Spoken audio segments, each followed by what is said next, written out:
kelompok 7 yang akan mempersembahkan video dakwah. Sebelumnya izinkan kami untuk memperkenalkan diri. Perkenalkan, saya Siva Giesanul Zahra sebagai pembuat teks dakwah. Perkenalkan, nama saya Wulan Faujaini sebagai pendakwah. Perkenalkan, saya Safira Erika Putri sebagai video dan editor. Bismillahirrahmanirrahim. Assalamualaikum warahmatullahi wabarakatuh. Alhamdulillahirabbil alamin.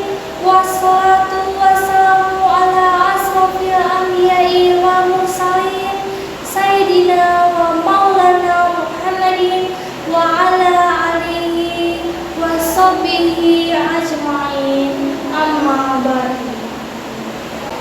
Puji syukur kita panjatkan kehadirat Allah Subhanahu wa Ta'ala yang telah memberikan rahmat dan hidayahnya sehingga kita dapat berkumpul di tempat ibadah ini.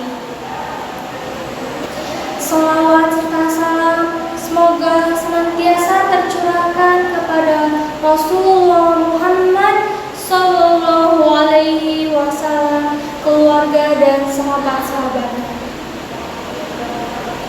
Hadirin yang dirahmati Allah, hidup ini adalah perjalanan panjang yang penuh dengan ujian dan cobaan. Setiap manusia pasti akan menghadapi berbagai ujian hidup yang datang dengan berbagai bentuk dan tingkat kesulitan. Dalam setiap langkah hidup, kita diuji oleh berbagai tantangan yang tak terduga. Tantangan hidup adalah ujian yang tak terhindarkan, namun juga adalah peluang untuk tumbuh dan mengukir keberanian.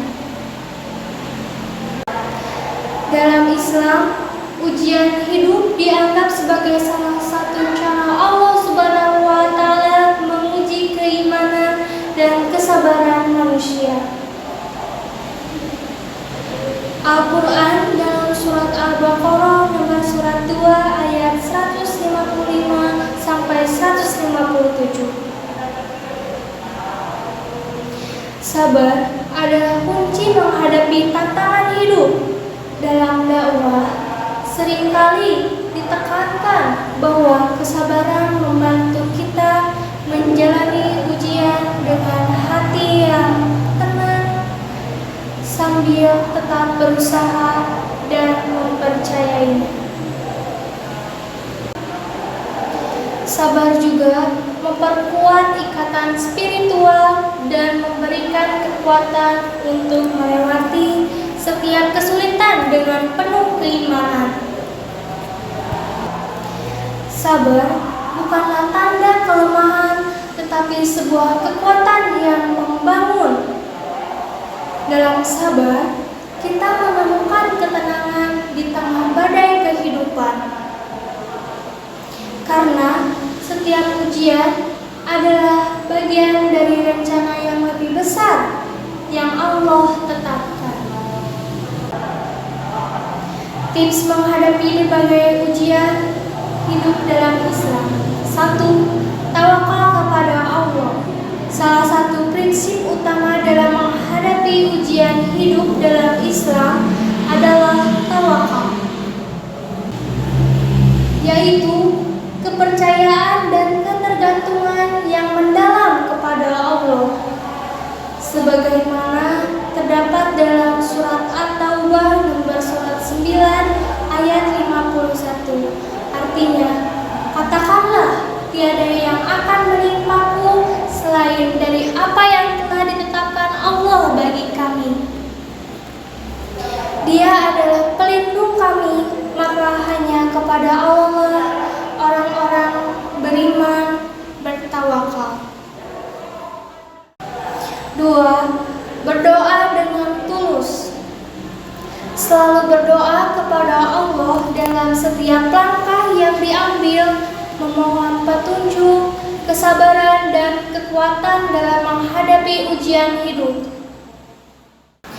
Allah berfirman dalam surat Al-Baqarah nomor surat 2 ayat 286. Artinya, tidaklah Allah memikulkan seseorang melainkan sesuai dengan kesanggupannya. 3. Bersyukur dalam segala keadaan meskipun dalam ujian. Ingatlah untuk tetap bersyukur kepada Allah atas segala yang telah diberikan dan percayalah bahwa Allah selalu mengetahui apa yang terbaik untuk kita. Sebagaimana disebutkan dalam surat Ibrahim nomor surat 14 ayat 7. A'udzubillahi minasyaitonirrajim. Bismillahirrahmanirrahim. Wa itta'addana rabbukum la in syakartum la azidanakum wa la in kafartum in'azabi lasyadid. Artinya, dan ingatlah juga tak kala Tuhanmu memberitahukan, jika kamu bersyukur pasti aku akan menambah nikmat kepadamu. 4. Membaca Al-Quran dan hadis. Membaca Al-Quran dan hadis Nabi merupakan sumber inspirasi dan ketenangan dalam menghadapi ujian. Terdapat banyak ayat dan hadis yang memberikan panduan dan nikmat untuk mengatasi berbagai ujian hidup. Mari bersama-sama dengan hati yang sabar melangkah menuju kesuksesan yang hakiki. Dalam setiap kesulitan terdapat hikmat yang belum terungkap, dan dengan tekad serta keimanan kita dapat menghadapinya dengan hati yang teguh. Dakwah ini mengajak kita semua untuk melihat tantangan sebagai peluang untuk mendekatkan diri kepada Allah, memperkuat karakter, dan menjadi pribadi yang lebih sabar serta tangguh dalam mengarungi gelombang kehidupan. Akhir kata, mari kita tingkatkan keimanan dan ketakwaan kepada Allah Subhanahu wa Ta'ala. Semoga kita selalu dalam lindungannya. Amin. Cukup sekian yang bisa saya sampaikan. Mohon maaf apabila kesalahan. Kelebihannya hanya milik Allah Subhanahu wa Ta'ala. Terima kasih. Wassalamualaikum warahmatullahi wabarakatuh. Terima kasih kepada yang sudah menyaksikan. Semoga bermanfaat. Wassalamualaikum warahmatullahi wabarakatuh.